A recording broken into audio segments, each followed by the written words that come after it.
bienvenue à la saison de 2011. Je pense que l'équipe d'entraîneurs et moi, sont très heureux, très excités de se mettre au travail après une longue saison morte. Il y a eu beaucoup de changements au niveau de notre équipe d'entraîneurs. On avait deux nouveaux entraîneurs. Je pense qu'ils vont très très bon travail jusqu'à là. Dwayne John fait un solide travail avec l'offensive. Et Chris Auger qui travaille au carrière, je pense qu'il lui aussi travaille sur beaucoup d'aspects techniques de notre carrière. Même si on a eu beaucoup de changements, mais je pense qu'il y a beaucoup de stabilité, beaucoup de continuité qui se fait au niveau de staff offensif. Les choses vont très bien de ce côté-là. Notre camp d'entraînement se déroule quand même assez bien. On a près de 80 joueurs, donc 28 nouveaux joueurs, soit des transferts, le reste des vrais recrues.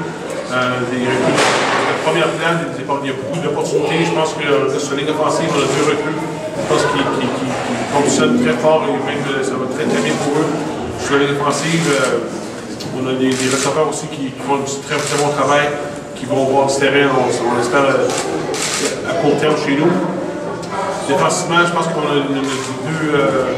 deux postes vraiment à combler dans la tertiaire. On a une bonne compétition, on a deux postes dans la tertiaire et deux postes, je vous dirais qu'il y a une grosse compétition au niveau de la ligne défensive. Donc, c'est quand même, on est quand même choyé d'avoir beaucoup de joueurs vétérans de retour qui contribuent et qui vont aspirer les postes partants. Donc, une belle continuité de ce côté-là.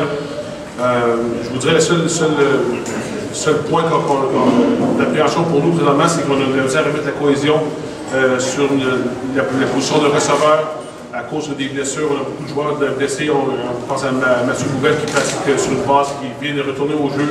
Jérémy Chrétien qui est blessé. Julien Fioli qui pratique sporadiquement. Donc c'est dur pour nous d'avoir la cohésion offensivement, surtout au niveau des receveurs comme tel. Par contre, derrière ça, il y a des équipes qui font des très belles choses et c'est pas alarmant, mais ça m'inquiète un petit peu où il faut qu'on aide la cohésion dans notre jeu de passe. Même chose pour dans la tertiaire. La tertiaire, on a beaucoup de petites blessures. Notre général, notre demi-sûreté, je donne Liberté qui ne pratique pas, qui ne jouera pas la semaine contre McMaster. Donc c'est lui vraiment la colle de notre tertiaire. Donc c'est deux petits points qui est agaçant. Mais je pense qu'en général, on est très contents. Les gestes pour nous, on compte être prêts pour Concordia. On va jouer un bon match préparatoire cette semaine. Puis souvent un match préparatoire contre une très bonne équipe de football. On a voulu jouer contre une des meilleures équipes au Canada, l'équipe si tout va bien, qu'on devrait rencontrer plus tard dans la saison. McMaster, l'équipe qui va sûrement être classée dans les top 5 au Canada, une très bonne équipe, beaucoup de vétérans, bon carrière, très bien dirigé. Donc on va faire un bon match préparatoire contre eux. Ça va répondre à beaucoup de questions de notre équipe cette année. On croit être fin prêt pour Concordia pour jouer un bon match à Montréal le 3 septembre. On est très satisfait de la progression. Je vous dis une couple de petites choses. Chacun apporte sa prévention, mais la région est très content de où on est présentement. La position de batteur, qui est une position qui est une grosse compétition entre Boris Bédé, qui est un joueur transfert de l'Université américaine, et de Maxime Boudreau, qui est des Alain Garneau. Donc je pense que les deux font des belles choses. Ils doivent faire preuve de constance un petit peu, mais la réalité, on est content, on espère de pouvoir avoir. Ça va être très difficile de remplacer Christopher Milo. Et je pense qu'on va avoir des bons batteurs pour les années à venir. Je suis prêt à essayer vos questions pour l'année 2012.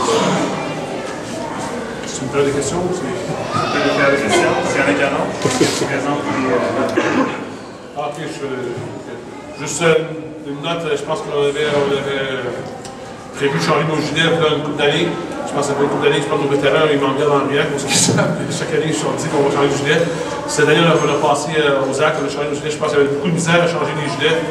Pour la simple raison que les gilets gagnaient. Les gilets rouges, il y avait une fiche de 51 victoires, une défaite. On a 2004. Match on a perdu 14-13, on va très bien de ça. Et je pense que les gilets de Combine Nike étaient de très bonne qualité et les joueurs les aimaient, on a dû garder, mais là, je pense qu'ils avaient fait leur temps. On a changé, donc je pense que Jonathan Liberté porte son gilet, le gilet rouge et le gilet blanc porté par Bruno Prudhomme. Je vais vous emmener à la main, gars.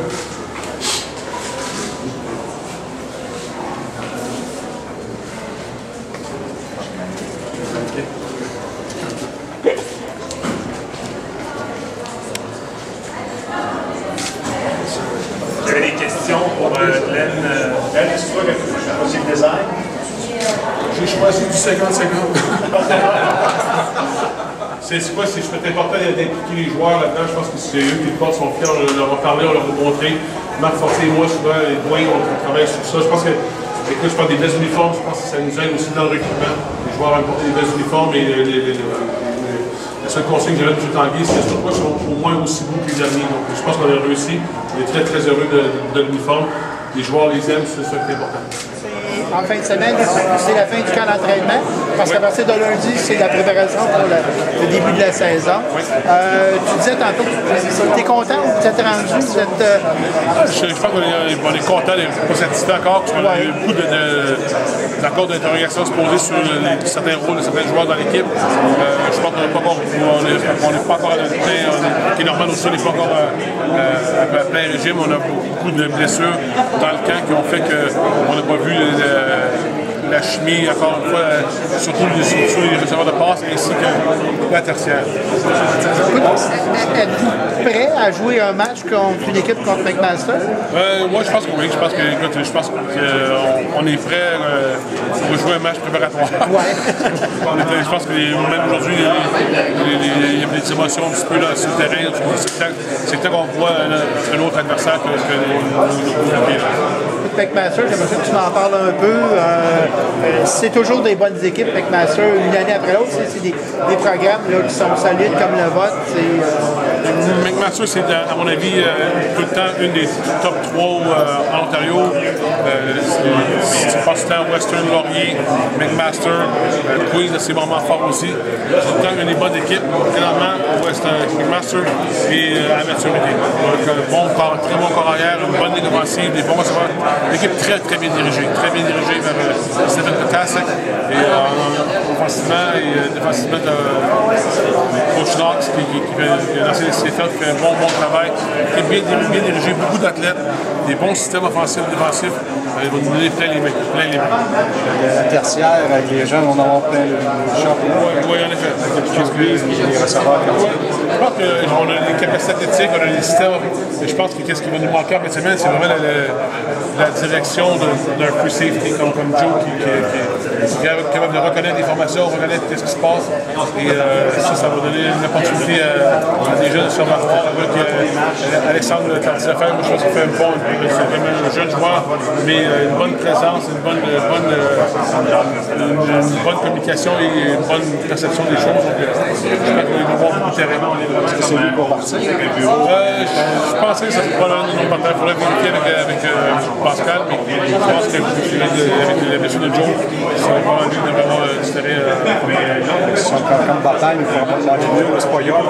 Non, en effet, non, c'est vraiment pas York. York, c'est l'habitude d'entraîner l'entraîneur très tard et pas beaucoup d'équipement. Mais McMaster, c'est une destination privilégiée des étudiants ontariens. Donc, il y a du bon équipement, puis c'est une équipe qui est très, très bien reliée. Ils sont revenus pas pire l'an passé. Il y a eu quelques années plus difficiles après le départ de Greg. Là, mais cette année, avec Western, c'est vraiment les meilleures équipes en jeu.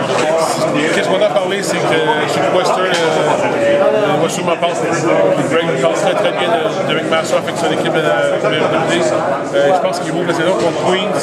Queens pose leur question beaucoup sur McMaster aussi. Donc, l'équipe qui est, je pense, à Western et Mac, les bonnes équipes, surtout avec le départ de Sinapoli à Ottawa, ces équipes-là peuvent se permettre d'aspirer au national dans l'Ontario. La dernière fois qu'un l'Ontario est venu ici, Western a eu la chance de retrouver à Coupe d'année. Ça pourrait être ça un peu aussi. Oui, ça pourrait se croiser là. Je pense que Saskatchewan aussi, je pense qu'il est venu ici en 2004 ou 2005. Je crois que l'année, c'est 2006, dans la compagnie. On aime avoir de la bonne compétition. Je pense que c'est pour moi deux choses. Dans le premier temps, c'est de préparer mon équipe contre un bon adversaire. L'année passée, ça réduit. Avec McMaster l'année passée, à cause des sanctions de Waterloo, ça n'a pas marché, mais on aime avoir la meilleure équipe possible pour avoir non seulement avoir la compétition rapidement et mettre au parfum aux joueurs que regarde, voici le calibre adversaire. voici quoi pour ce soir, on doit se préparer. Et l'autre aussi, ça donne une saveur de calendrier national. On peut pas une de nos conférences libres. Ça fait que si on veut avoir une équipe de qualité dans une conférence adjacente qui nous permet, le Maritime ne permet pas de faire ça, mais l'Ontario, ils le peuvent et le West aussi, donc ça nous permet d'avoir une bonne équipe et on va peut-être donner le goût au monde dans le calendrier national. La pertinence de jouer les matchs pré-saison est encore là. Oh, oui. Compte tenu du risque des blessures, c'est tout le temps risqué. C'est tout le temps risque. Certains, comme nous, on ne croit pas. Notre philosophie, de parler, on veut nos jeunes joueurs du terrain rapidement. On ne peut pas avoir des camps d'entraînement de 100, 120 joueurs. Et on veut que les équipes qui viennent, qui ont choisi Laval, on s'engage envers eux, ils s'engagent envers nous. Et on croit qu'ils ont l'opportunité de contribuer à court moyen terme. Et si on est d'entraînement de 100 joueurs, on ne peut pas. Mais ayant dit ça, quand tu joues un match préparatoire avec un roster de 70 joueurs, mais il y a le temps de risque de blessure. Ça, c'est un risque qu'on va l'assumer. C'est vrai que tu vois jouer au football avec la crainte. Donc pour nous, c'est hyper important que les gars se préparent, jouent avec beaucoup d'intensité et nous montrent ce qu'ils peuvent faire. Parce que cette année, il y a Concordia qui joue à Guelph, à part de ça, parce qu'il y a McGill aussi. Tes principaux adversaires à Montréal, Sherbrooke, notamment, ont décidé de pas jouer le match. Oui, ça c'est. Je sais qu'il y a Bishop joue à York, McGill joue à quelque part, Toronto. Nous, c'est leur philosophie à eux. Je pense que Montréal, avec un nouveau entraîneur, je pense qu'il y a un nouveau entraîneur qui a l'opportunité de garder un élément de surprise, une petite réserve. Je pense que c'est mieux de ne pas jouer le match. Sherbrooke, je sais que Sherbrooke voulait jouer contre York. Je ne sais pas s'ils ont eu un match ou quoi que ce soit, mais c'est leur décision. Glenn, on joue jamais pour perdre, mais le résultat du match, est-tu vraiment important pour toi? C'est certain qu'on ne joue jamais pour perdre. Pour nous, on cultive une tradition gagnante, une attitude de gagnant.